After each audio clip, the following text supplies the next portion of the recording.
Well, thank you. And as I say all the time, I like this job. You know why? It is the only job that gives me the audacity to go into somebody's office. And while I'm in their office, I'll welcome them in their office to my show. And that's what I'm doing right now. I'm in the office of the Minister of Sports. And I have the pleasure to welcome the Honorable Kofi Adams to my show. Mr. Adams, Honorable, welcome. Thank you. Good. And I welcome you too. I forgot that you also welcome me here. I always forget you. Good to see you, man. Good to see you too. You're looking good. Well, How's sports treating you? Sports is treating me well. Yeah. I'm feeling the heat. You're in the and heat. the heat is feeling me also. Well, we're going to talk a lot. We're going to have lots of fun and ask you as many questions as I can. Let me start with this. I'm sure you probably have guessed that this will probably be my first question. Is the sacking of the coach? that was like. Let's start with that first. You know, you have the minister. Do they consult you and say, Mr. Kofi Adams, we want to sack the coach? What are your views? How integral are you in the part when it comes to getting rid of coaches? Well, I must say that as minister responsible for sports, the FA, which manages our teams for us, and including the technical side, will want to have some levels of engagement with you before taking such major decisions, because it has its own financial implications also. And knowing that we pay the coach, even if they have very good technical reasons and what have you, they still will have to consult with the minister and by extension government. And so I can't sit here and pretend that I didn't know the FA was going to do that, and that it came to me as a surprise. They did inform me that they've done everything. They've kept the coach. They have carried him along. They have been expecting to see some improvement and changes, and not much has been seen. And considering the period they find themselves and the kind of competition we were going into, they would have to look another way and to see if. So I asked, what will be the consequences in doing so? Have they considered that? They said, well, the contract allows for such terminations. And so they would exploit the agreements within the clauses within the contract to terminate. So I was invited. I joined the meeting because before then, also the coach had also requested for a meeting, and we thought that before he was sacked, he wanted to meet. Before he was sacked, okay, because it's the normal thing that the team usually will do. We have what we call the FIFA windows, where maybe club level engagement is stopped for the players to have opportunity for some national assignments. So that period of 27th to 30th of March was another FIFA window. And that window will be the last window before the break for the World Cup. Okay. So it was agreed at our level that we needed to have a major engagement with the technical team and also with the players and some senior players also to discuss some welfare matters and what have you. So we had agreed. So after the match against Germany, the coach was preparing for that meeting. So the coach was not preparing for his sack. Okay. Did he have any indication that it was possible based on the results of the games? He was, everything was like, he was blindsided. He wasn't aware at all. I think from what I heard, some persons very close to him, he didn't tell me this, and because I haven't spoken to him after that midnight engagement, he thought that if there was to have been a sack, that should have happened much earlier. Because he's seen the worst. And so at this stage, maybe it wasn't one of the things that he was factoring in his calculation. Okay. He didn't factor that. Despite the Ghana-Austria performance, he didn't factor the FA taking that decision to do away with the coach. And so I must say that from what a close person told me, that was not part of what he factored in his consideration. So coming in for a conversation and having indicated his matters that he want to discuss, and then the FA also have to respond to the matters that he has raised and to add the message of termination. But he took it in. He's a coach. Like coaches always substitute players in the course of a game. So the coaches themselves also know that those who hire them can also substitute them. So you are in a profession where you have sometimes 90 minutes to play a game of 45. In the course of that game, you read the game and you think that you need to take someone out and bring another person in to be able to play a certain format, and in order to either win or consolidate. So in the same manner, you the coach, you manage your team. Expect that there's somebody also looking at your general performance also. And at any time, they can also say, oh, well, let's pull out the coach. And then bring another person. Or let's pull out the video analyst and bring another person. Or let's pull out the medical doctor attached to the team and bring another person, because this is where we think is weak. Okay. So I believe that it's part of their work. Okay. Somebody was discussing this with me, and I am not the most authoritative person when it comes to sports, but he had mentioned that the sacking of Otto was bordering on unconstitutional, to the extent that the argument was that he lost friendly games. And if a coach loses a friendly game, do you terminate them for that? Well, it's true that they are friendly games. Yeah. But in football, some friendly games are equally very important, because they are FIFA right-granted friendly games. So they add to your ratings. Okay. They add to your ratings. They may not constitute qualification to a tournament or anything, but it adds to your ratings. So even though they were friendly, it cost him. It will cost you something.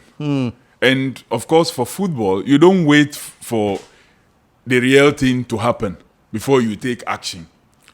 You take advantage of the friendlies to make a decision, so that what is happening at the friendlies doesn't happen at the competitive game. So I don't think that person was suggesting they should wait for what we saw happen during the friendlies to happen at the real deal before you take action. No. You don't have to do that. Okay. You don't have to do that. Okay. And when you talked about so much financial implications in this whole business. Because Otto, Addo, I think he had about 5 more months or 6 more months in his contract. I think his contract should be expiring end of year. Oh, end of year. Yeah, I think so. Between now and the end of the year, what I hear is that he'll be compensated anyway. Yes, the contract allows for some compensation. Not everything. Not everything. It's not like you'll be paid for every month that is left for the remaining period of the contract. No. But there's a specified amount a certain amount for a certain number of months, because you did not give him notice. And it is normal with every employment. They have something they call either 3 months or 2 months in lieu of what? Notice. You either give the person notice that I'm giving you notice from today, this date, that in 90 days' time, you will no longer be in my employment. So it allows the person now to plan and prepare. Okay. Okay. But What when you were you don't suggesting, give, okay. when go you ahead. don't give the person Yeah. that chance, it means you must pay for something okay. for that abrupt end of what Okay. contract. It's But good you have the explained contract that, yeah. allows. Yeah. There are termination clauses Okay. in the contract, and that is what they kind of employed in doing Okay, so. okay. Because the person of yours was telling me something he wasn't so sure about because he said that the termination clauses does not include friendly games. Oh no, the termination clauses doesn't connect to any game. Okay. But Performance, basically. in the contract, there were key performance criteria that was set for the coach. Okay. One was to qualify us for AFCON and win, put us, be ranked among, be about the top 5 in Okay. Africa, Okay. and then within the top 20 in the world. So it goes beyond just qualifying. Or it goes beyond just qualifying. Okay. Indeed, Okay. if you are to analyze the conditions for his stay, if the FA had used all those contractual agreements that they had, conditions of stay, then they would have fired him long ago. I see. They would have fired I him see. long ago. Yeah. I see. So it wasn't just qualifying us for the World Cup. There are so many other things, that are in there. But basically, I'm sure they expected also to see growth of the team. That the team, Ghana should have a style. And if a coach have had the opportunity of being with a team for such a long time, your style should impact. When the team is playing, we should know that, like those times they tell you, Brazil, this is a format, this is the way they play their football. If we come against the Germans, this is the way they play. This coach develops this plan. You should see something that this is the plan, and the FA will tell you that for every game, it was more like Frafrakobo, kind of thing. So they were not seeing. But we have qualified, which means that, well, in terms of qualification, he's done very well. Okay. We've qualified with him. And this would have been his second World Cup attempt as a coach. And he's played as a player once. In 2006, he was part of the team, and he was the coach for 2022 at Qatar. And this would have been his second successive appearance. Unfortunately, he was unable to satisfy maybe the FA in terms of his performance, and they have had to end the relationship. Speaking of coaches, FA performances and stuff, I think this is like the 7th coach or 6th coach in the last 6 years, something like that. Does that say something about the GFA or the sportsman? What does that say if we have had 6 coaches within a span of 7 years? So what it means is that we should also begin to look at certain things, not only coaching. We should begin to also look at building our sports and the football especially, right from the grassroots through to our premiership, and that will reflect on the national team. Okay. It means the coaching have issue. There are issues with the coaching. But if you have been changing and not hitting the target, it means there is also something else to look at. It doesn't mean that there are any excuses for Otto. No. These are not excuses for him, because if you are given a certain material at a time and you have it, and you have people who get detained, they are on the bench, and we see the kind of play that is going on, and the feeling is that this particular person, this is his natural, this is his flair, this is his style, and you need such a person in the team, and you keep the person on the bench for either too long or forever, then we cannot give excuses with the reason that our grassroots sports or grassroots football is weak, or our premiership is weak. That is why you are not able to take certain decisions in the course of play. So coaching, of course, I would wish that you have a coach that can stay for a very long time and be able to build a team. But that person must demonstrate that he has a certain capacity to identify talents locally and build also a strong local team, and also maybe build a higher team also that will be a mix of local and the foreign-based players. Because, Chief, foreign-based players playing national team costs the country a lot of money. It costs me as a minister in the ministry a lot of money, because anytime we have an assignment, you have to invite all of them. You have to buy tickets. So you have to buy their tickets for them to fly in and also to fly out. But if they were local players, you just call them. They will pick their various trotros or they will VIP drive VIP buses, and then they will come. It won't cost you that much. But if they have to fly, some will be flying from America, some will be flying from Asian region, some will come from Europe, if you are lucky, a bit closer. But it costs you a lot of money. Speaking of, and you mentioned it, speaking of grassroots, coaching from that level and recruiting from that level, what is the vision in terms of that level, that kind of reaching out to get to them at that level?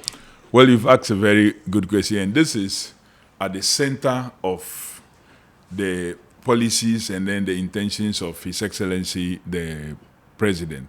One of the things he told me when he considered me for this responsibility is to make sure that you regrow and re-establish grassroots sports, and not just football.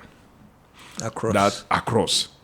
And he told me that there were some great players, and there are still some good players who didn't start even directly as footballers.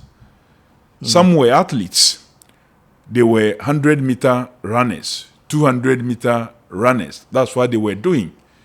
Some were just swimming, and they found them and have converted them into footballers today. And so, as a minister, initiate processes that will strengthen, that will re-establish, and that will regrow grassroots sports. And he's followed this with making sure that as part of the processes leading to the establishment of school sports and grassroots sports authority, he has appointed the coordinator for school sports and grassroots sports, meaning that we are going to purposely, beyond what Ghana Education Service through their PE Directorate is doing for school sports, beyond what the universities are doing through GUSA Games or GATUSA Games in the case of the technical universities, or COHESA in the case of the colleges of education,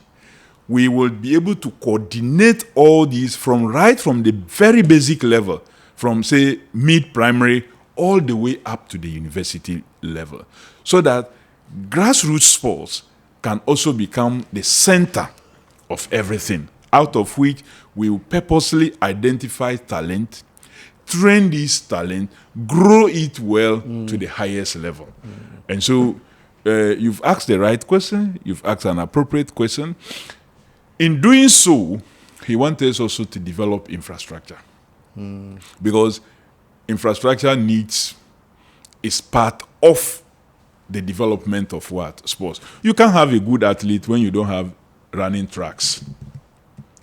So the training tracks should be as good as the competing tracks. Because if I train on the undulating tracks, and I'm giving the tracks that is at the University of Ghana, for example, to compete on, I may have challenges. Because you're used to the... You are used to the Gogomi tracks.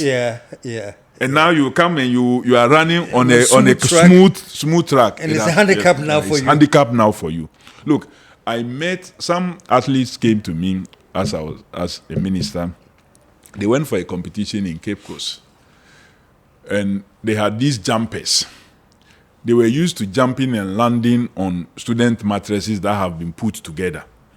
But when they gave them the landing platform itself, which is the professional platform, they were afraid. So it impacted negatively their On performance. their performance. Because they are not used They to are not that. used to that.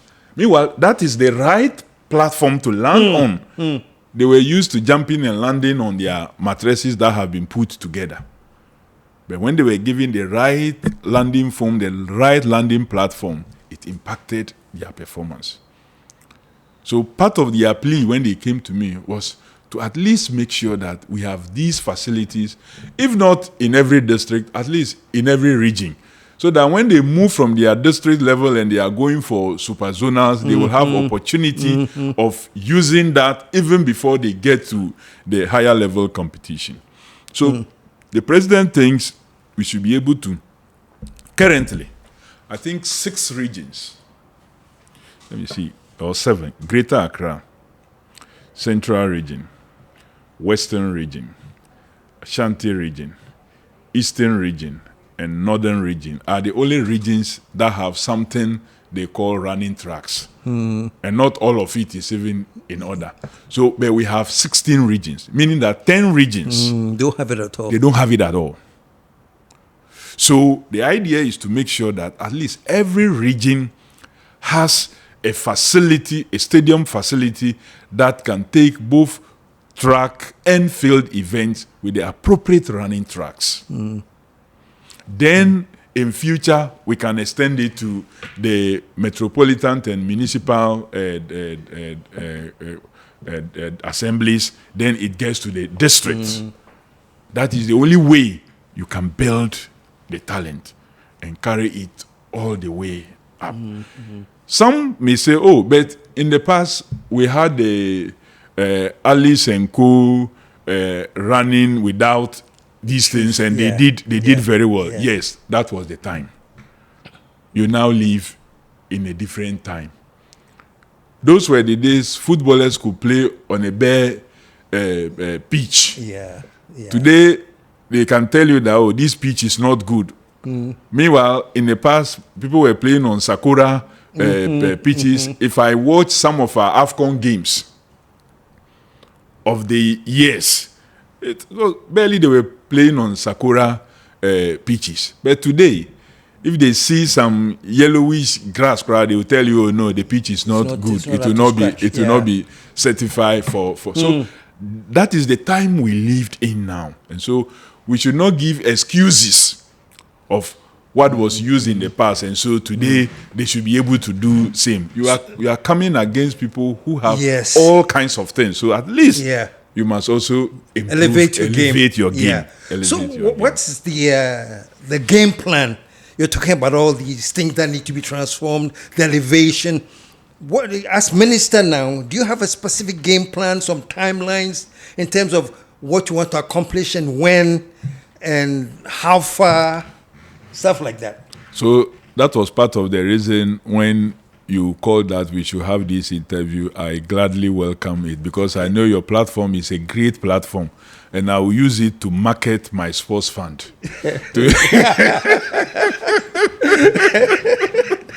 I'll use it to market my sports fund, to invite people to donate and support the growth of the Ghana Sports Fund. Because we need funding, and government alone cannot do it. That was why we took steps to make sure that we created a statutory fund, that Parliament passed the law, so that in terms of transparency and all that, it will be a notch higher than what it is we have presented to Ghanaians all this while. And because of that, they are a bit concerned about giving money for purposes of sports development. So we took time, put systems in place that we think that we will be a bit more transparent in the utilization of every cedi that is dropped into that fund. So we need funding to be able to implement this agenda. Government has committed some resources, and the president thinks that we should be able to give all regions that don't have some stadium. And these stadiums should have facilities that will include running tracks, that will include multi-purpose courts where you can play basketball, you can play volleyball, and can play handball, even in that same space. It's just a matter of changing the markings. So in our 2026 budget was a commitment made to start 3 of these type of facilities that we dream to have in every region. So we are just waiting for the finance minister to give us a commencement authorization, so we go through processes and get the PPA to approve whatever we must do to get these projects happening. So, Mr. Minister, let me ask, so is there like a number to call or a contact? And secondly, if somebody calls and they say, well, I'd like to put in this or I want to kick in this amount, is there a proposal that they can receive and study everything and know exactly what they're doing and what will come out of it? Do we have like a package? So, unfortunately, I don't have it with me here. Okay. But, the Ghana Sports Fund Act was passed on the 18th of December 2025. And immediately, His Excellency signed it into law. And by 18th January, we had inaugurated the board. We had also appointed the administrator and deputy, and they have been working. Accounts have been opened. I don't have it offhand, but there is that information that will be put out there by the Ghana Sports Fund administrators and the board. They are doing some good job. But I should have carried the details with me to be able to share with listeners and then viewers. But I do not have that with me yet. They have accounts that they've opened with NIB, they've opened with GCB Bank, and a few others that they are operating with. And if you write a check in the name of Ghana Sports Fund, it will necessarily be delivered also to them. And very soon, they want to have some partnership with MTN using their Momo platform. And so you can also donate whatever it is, even if it is 10 CD, wherever you find yourself that you want to do. Because so you can just do a donation. Momo. Exactly. Because we don't expect somebody in, say, Tamale, who wants to give 100 CD, to travel from Tamale to Accra to come and give you 100 CD, because the transportation cost alone will be more than 100. But in the comfort of his or her bedroom, they can donate a 10 CD, they can donate a 50 CD, they can donate a 100 CD. And it is all these that is added to make it big in order to be able to have the infrastructure that you need next door to you, in order to be able to buy that spikes for a young lady who is running with Chalewate. I've seen athletes who tie what we call Chalewate. They use some rubber bands and tie it to their legs, and that's why they used to run. Some run barefoot. And when it rains, you see them slipping and falling. And how can they make the time that the Jamaicans are making when they are slipping and falling? They need to run with spikes. And they need to get used to the spikes. It's not like you wait when they are going for bigger competition, then you go and give them the spikes. They will not be able to run well because they are not used to it. Because they have run barefooted, they have run with Chalewate, which draws them back. But the spikes will help them move even faster. It will aid them. They have to actually be trained to use the They will spikes. be trained. They feel better running barefooted anyway. Barefooted, yeah, that's the thing. So you have to... Meanwhile, it's impacting them. You have to train them also how to run with those spikes. That's why we must get it early and start training them with it. So they will grow with it. Okay. For all those of you watching who are interested in pushing the sports and may want to contribute something, so the name of the account is the Ghana Sports Fund. And the account number is 115-310-7784-201. And that's the NIB account. And the Bank of Ghana account is 101-863-1542-301. The name still remains the Ghana Sports Funds. Thank you so much for this. Yeah. when somebody calls right now, Yeah. I just want to know the kinds of information that they will have right now to encourage them to donate and not even think twice about this money that I'm donating. Will it go to the right source? Will it be done? What is the level of preparation, of readiness, in case you get that donations coming in? So, first and foremost, the readiness is that a lot of documents have been developed already. And some coordinating engagements is happening with especially the Ministry of Education, which supervises many of these educational institutions, GES, the universities, and what have you. Just a few days ago, even in my absence, when a media outlet visited the education minister, he made it very clear that they are collaborating with the sports ministry to make sure that school sports and grassroots sports is further enhanced and improved. So proper coordination is happening. Two, I talked also about matters of transparency. Very important. Your PESWA, it's not like you are going to give it to any individual. No. It's going to go into a fund. And that fund board, we design it in such a way that if even just 3 members are absent, they cannot decide on spending from the fund. So that we raise the issues of transparency and inclusiveness, that everybody should be present for all of them to decide what they want to use. Athlete welfare is properly captured in there. Again, we want to start developing sports very early, and so the primary level is captured. A great footballer can be spotted at age 6, 7. You can spot the person, and you need to start building the characteristics, the attributes, and what have you from that early age. Don't wait for the person to be 14, 15 before you try teaching the person the skills. No. And so through the school sports system, we capture them, document them, and follow them through. In future, we intend, as GFA is already doing, GFA has identified some 3 schools now they want to develop. One is in the Upper East, Bogatanga specifically, and a lot of funding has gone into that. Another one is in the Ashanti region, I think it's Prempeh College. Then they want to also adapt Achimota School to raise their infrastructure and make them more like some elite schools for so football, specifically for sports for development them, or football? For them, for football, because that's their focus. FA, the DFA, they are focused on football. But we are also interested generally in all sports to give every child that opportunity. Because we also know, and His Excellency gave that indication, that sports teaches you a lot of values. That the normal human values that we cry for every day, you find it in an everyday sports activity. That we know in life, you win some and you lose some. But in all these, you must learn to celebrate those who have won so that you will also be celebrated. This, it teaches you in sport. It teaches you empathy.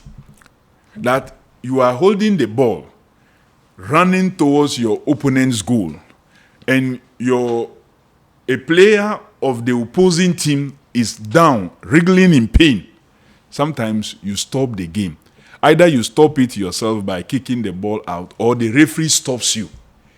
It teaches you one thing, that the life of that single person is more important than your victory. Again, in boxing, when you hit somebody and he's on the canvas, the rules do not allow you to continue hitting the person.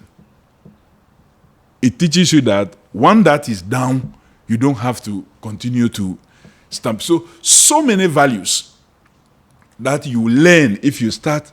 And there's a game, I've forgotten the game. They use a disc. That game is played without a referee. It teaches you honesty.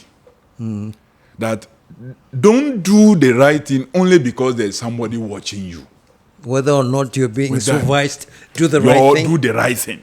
So sports generally, Chief, teaches you a lot of human values that you need to live with. So if we intentionally introduce it well and at early age, you tend to have people who... I'm glad you said right. intentionally, because it has to be intentional. It has to be intentional. Otherwise, people will not make the connection. Yeah. I'm doing sports, I go by this, But to be intentional about it, to let people understand whatever the values are, is very, very important. Very important. It's really important. That's the game, to That's also teach another intentionally. to do it intentionally. So aside it being an economic enabler, it will also teach society that human values for living and for survival. It will teach you that. It's an economic enabler, no doubt about that. Sports is contributing in many countries more than 2.5% to their GDP. Yeah. It's a multi-billion-dollar industry. In Africa, we are doing less than 0.5%. In many of our, we are not doing well. A few African countries are taking it a bit serious. Morocco has done so. Cameroon, Cote d'Ivoire, recently Senegal, and so Senegal now have opportunity to host the Youth Olympics this year. They have invested. Ghana, we are also picking up now. I hope that this sports fund that we have done will be able to generate so much to help us invest even more, including equipment, facility, and athlete welfare. That we'll be able to invest well in all these areas. Let me go back into history small. And this is all regarding everything that you're talking about, the grassroots thing. Because back in the day when I was long ago, we had hockey sticks on the campuses. We had we played hockey with hockey sticks. We went through that, we had gyms way back then. And all of that has slowly faded out. How do we get back and all these things look nostalgic now? It's like something we used to do. Even soccer. I remember the days when Haas and Kotoko were playing, it was like an event. But these days, the love is gone. There's more attention being placed on Barcelona and all those. How do we bring back the love for our sports in Ghana? As a minister, do you have any vision towards that and any plans in that direction? I do. And all this is centered on introducing it very early and at the foundational point. You see, the reason we got what you were talking about or what you just raised was because we had people who went through a process that they themselves were involved in sporting activities, whether they became professionals or not. Yeah. So they were particularly interested and understood what it would do to the mind of that growing child at every stage. So they intentionally continued to invest in it. But we got to a point where the competition was more about other things other than the full development of the child. So don't blame them. Sometimes the rules, where there is no time, the first item schools will sacrifice will be sports. Yeah. You don't have to do sports. Yeah.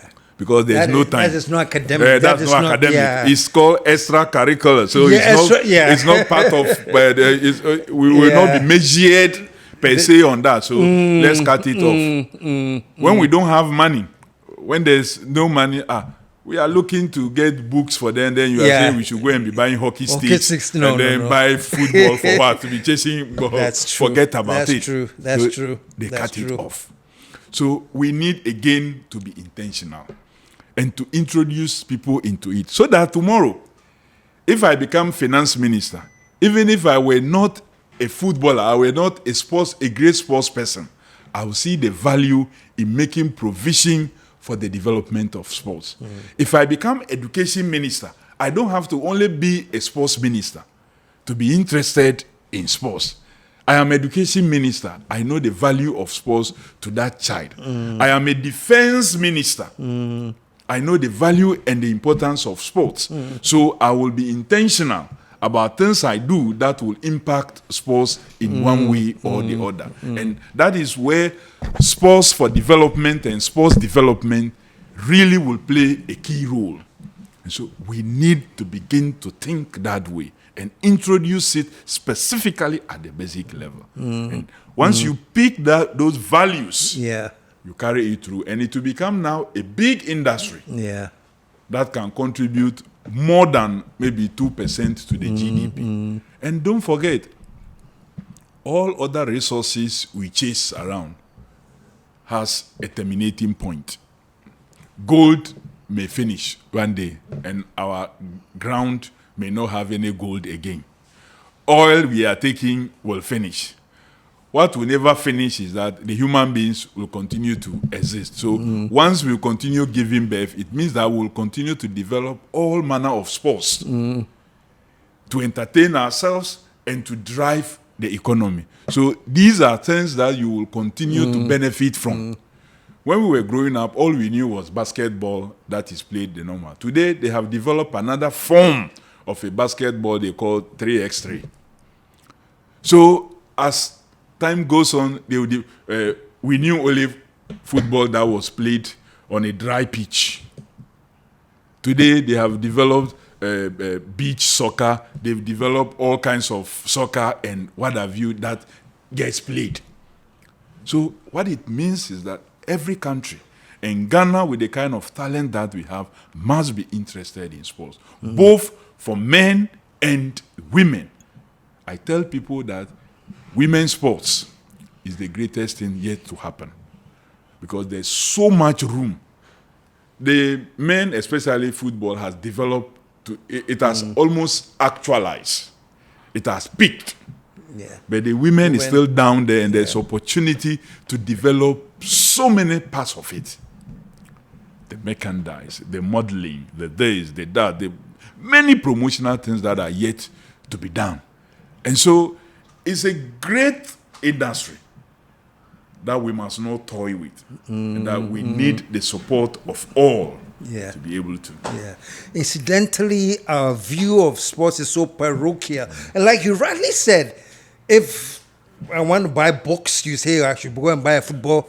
You know, but somehow things have started changing. There were times that when you said you wanted to be a footballer in the house, they may probably get But now you have young ones growing up who want to do football. So are we building on that? Because the unfortunate thing is, at the time, the parents will beat you if you want to go and play ball. The community or the institutional leadership was interested in promoting the various sports. And they were investing in those things. That was why you found the hockey sticks, you found the javelin sticks, you found basketball, discus, the shot puts, and all those things, even in rural communities. But today, many parents have become interested and sometimes want to encourage and are willing to pay for their kids to even go and learn. The institutions is not creating room for that.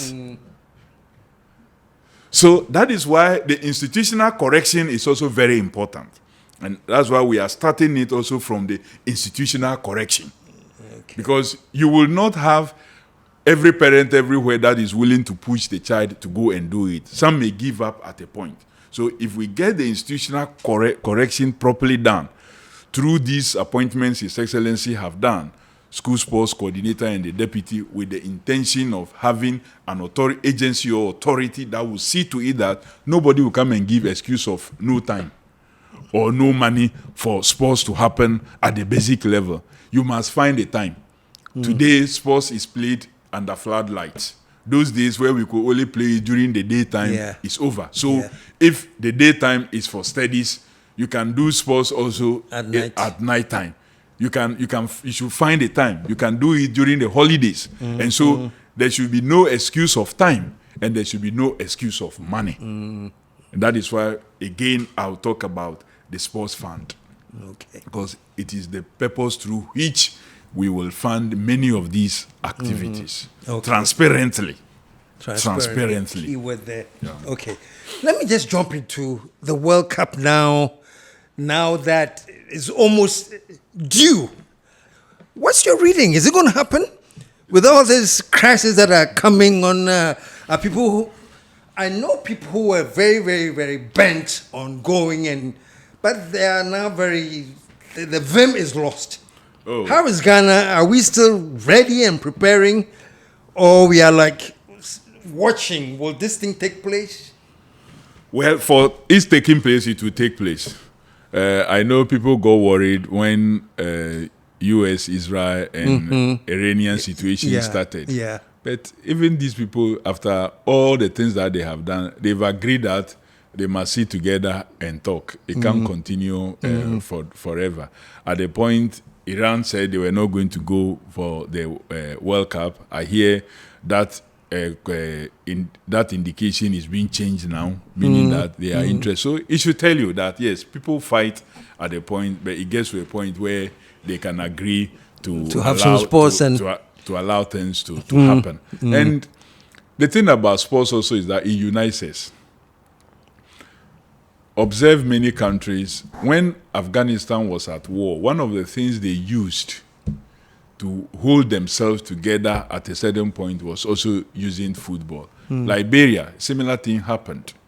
When they were having all the issues and fighting, football especially was used to unite them in one form or the other. So that is what sports is about, and that is what this whole World Cup system that has been developed is about. So it's going to happen. Despite all our challenges, despite our continuous friendly losses, I also think that Ghana will be doing well. We will not do badly. This World Cup should not and will not be our worst performance ever. I think that we will do very well. We will do really well. It's possible we can win the cup, because every team that is going in there goes in with the intentions to win. And if you observe in recent times, many countries that have won the World Cup were not predicted to win at the time they were going. They were not among the top favorites that they were going to win. They entered and started doing very well. Yeah, they came in midpoint, not within the top four, but they ended up winning. So we can be ranked 74th by FIFA, and we will surprise everybody. If you look at our group, we are the worst ranked team in our group. Even Panama, that people think that they are a whipping side for the team by those who are analyzing, are ranked better than us. But people still think that the Ghana Black Stars is more competitive in that group than even those who are ranked better than them. So I have every belief that we will go very far, especially with the selection of a new coach who will bring some level of match reading, understanding, possibly even hunting for some other talents that we have there and adding to what we already have, should be able to help the team ready itself for regarding the selection of a new coach. How far have I missed something? Has he been selected already, or is close to, or the final sets of interviews were done by the committee on Thursday. Okay. So what is going on now is reviewing that and for an announcement to be made. Once we review and there's what is satisfactory. Your hope or your tip? Do you have any favorites that? I wish I could say my favorite, but as minister, if I say the headline tomorrow, if I say it now, and it happens, they say, "Oh, the minister went and influenced it." Yeah, that's right. If I say it and it doesn't happen, they will say, "Oh, and they didn't take the minister's decision." So some people who like the minister now begin to work against the person that is selected. So I want to have those engagements in the inner sanctum, and then we will agree to disagree. I'll ask you when we turn the cameras off, and promise not to tell anybody. Somebody says something. He says,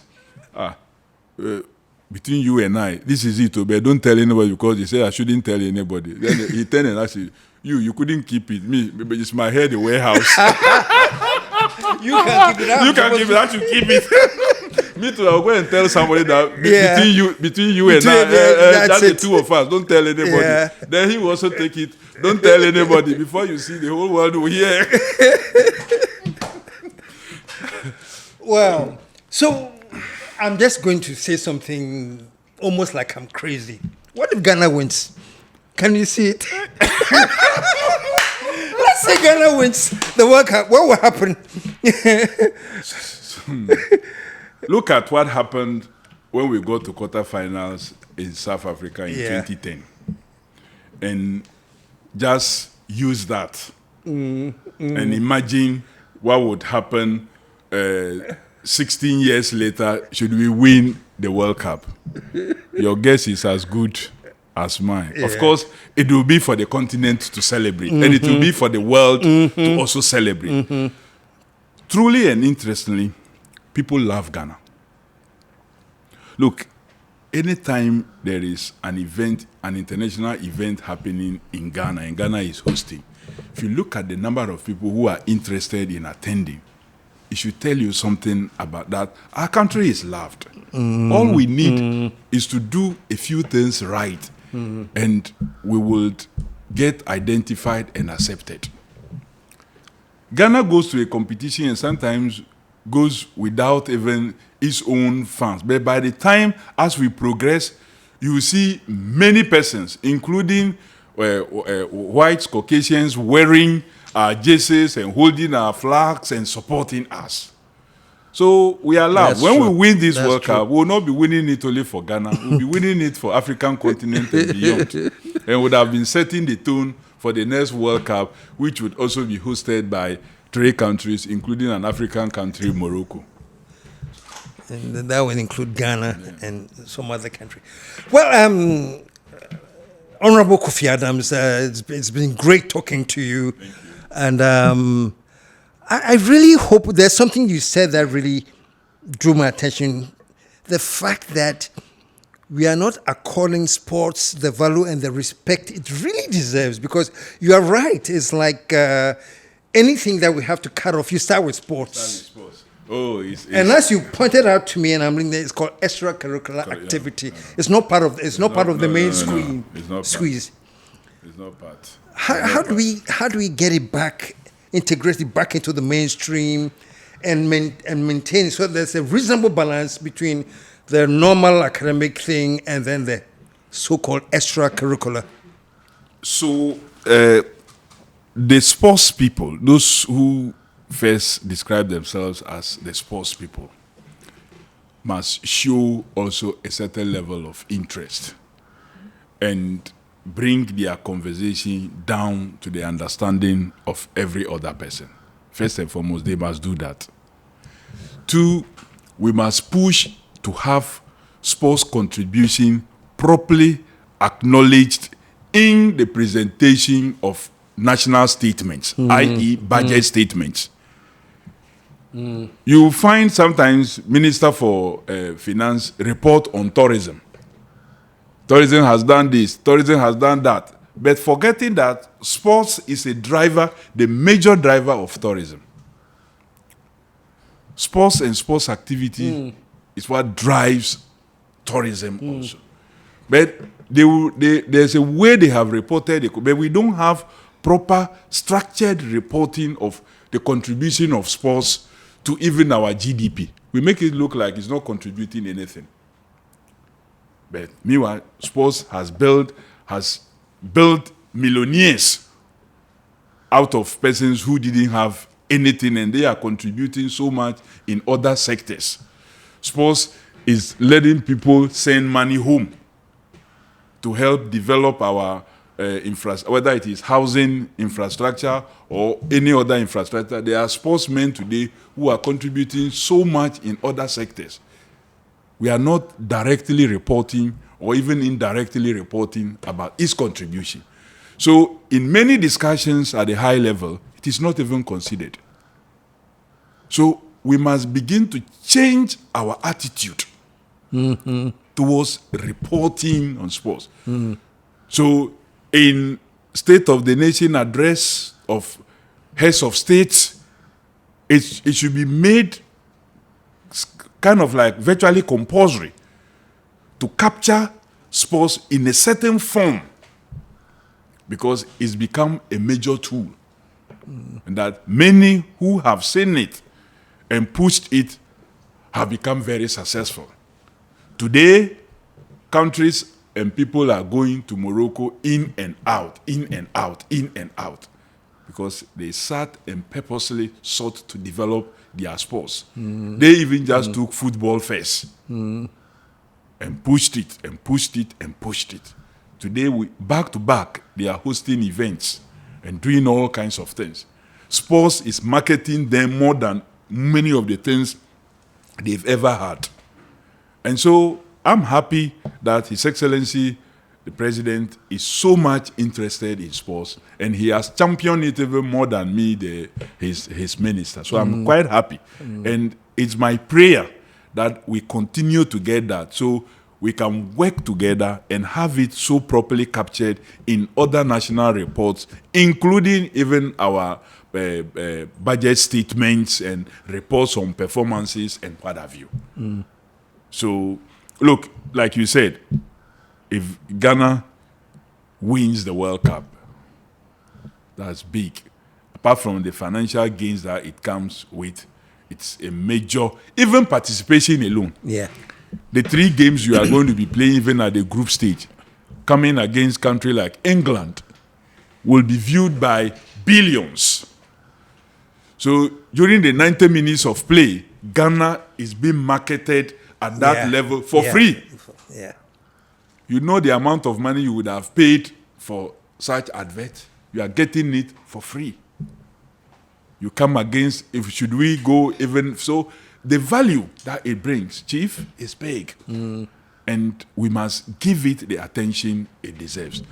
But in asking for the attention, we ourselves must also reduce our corrupt ways.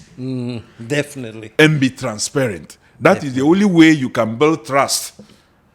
But if all the times what we bring is chaos, we bring bad name around, the commentary around it is always negative, nobody will want to associate with. So some people will feel like, okay, the best way is not to even give it oxygen, because this is what they will give you.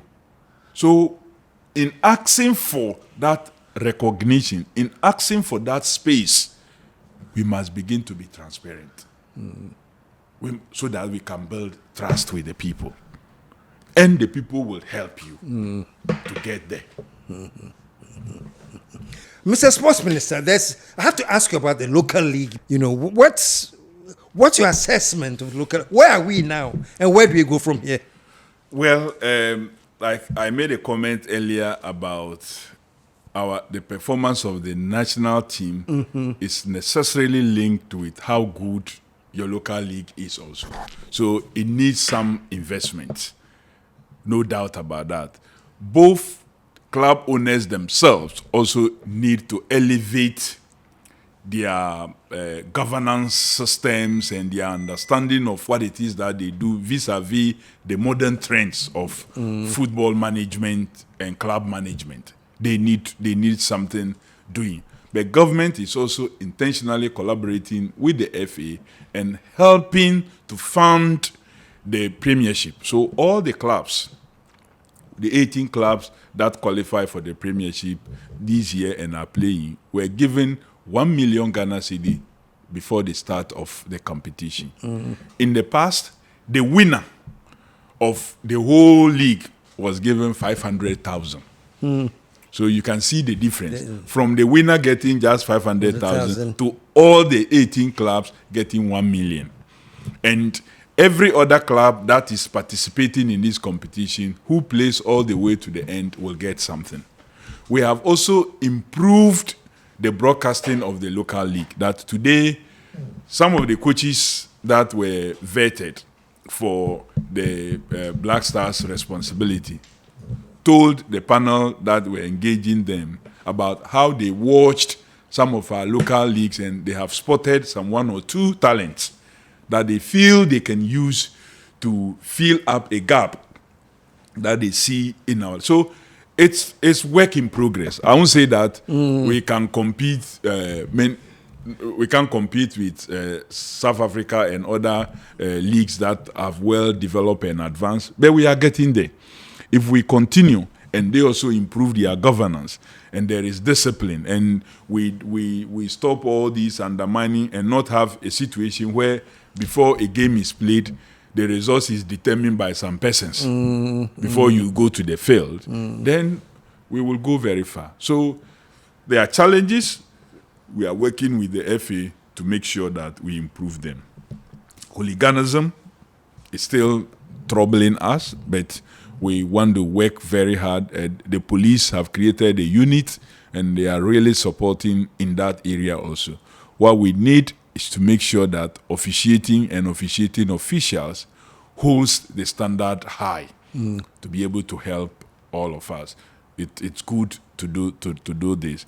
Let's pray that the next season will be a better one than even this season. As this season was better than the previous one, we want to see improvement. It may not be huge. We won't get like the English Premiership all of a sudden, but we'll start from somewhere, and we'll surely to be a step in the there. right direction. Okay, We'll awesome. Well, Mr. Kofi Adams, folks, I'd like to join me in thanking Mr. Kofi Adams for a very, very wonderful session.